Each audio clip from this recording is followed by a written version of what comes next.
Second World War.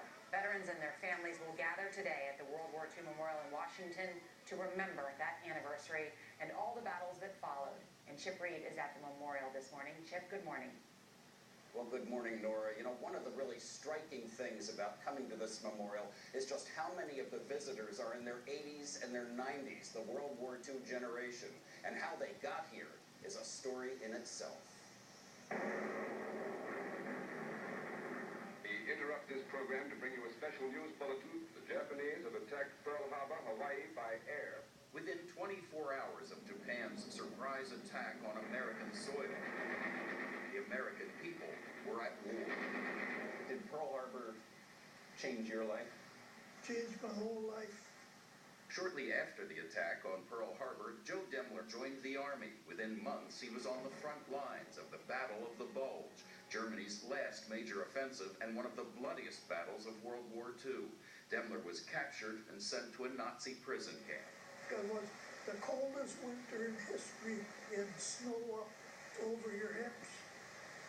You know, they say, why didn't you escape? Where are you going to go? You can't, there's no place to go. This was you on the day you were liberated. A photographer from Life magazine was on hand when Americans liberated Demler's POW camp. They called him the human skeleton. The biggest thing was what it meant to these veterans. Right. Joe Demler and Julian Plaster are part of Operation Resolve, a Wisconsin-based program that brings World War II veterans to see their memorial on the Mall in Washington, D.C. Joe Dean is the founder.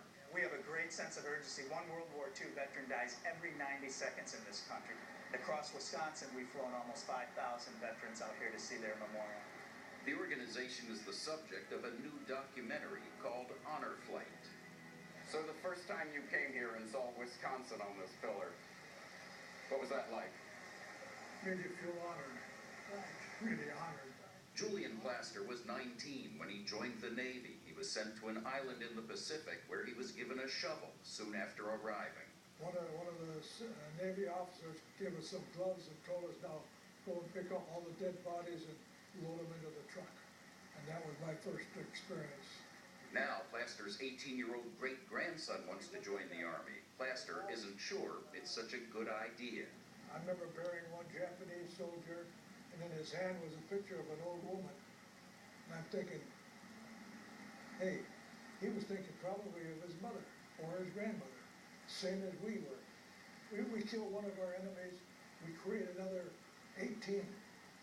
From the front lines to the factory floors, 60 million American men and women volunteered to serve their country. They were to become known as the greatest generation. This generation lived through the Great Depression. They went off to war. They came back to the United States to rebuild America. And they did. But it would take the country 60 years to build them this memorial. He's lifted me up. It's given me a new perspective of what World War II was about. Hello?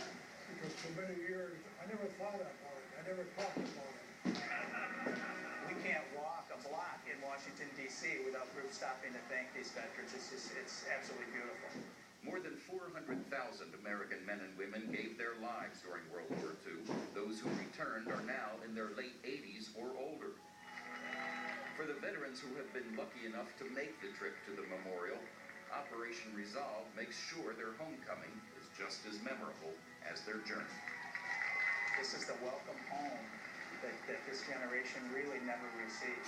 It really leaves the question, now that you understand this history and the enormous sacrifices that went into making us free, what are we going to do about it? What do we do with that gift? You know, with that gift comes a great deal of responsibility, I think, to live lives that somehow begin to be worthy of this gift of freedom that we've all been blessed with. And many of the World War II veterans who come here call it the trip of a lifetime. One told me it made his life complete. And Nora, by the way, Joe Demler, the man who was known as the human skeleton, turns 87 today. Oh, gosh, Chip, what a beautiful story. Thank you so much for reporting that. You know, Charlie and Gail, what incredible veterans we have in this country. And 71 years ago today, Pearl Harbor. You know,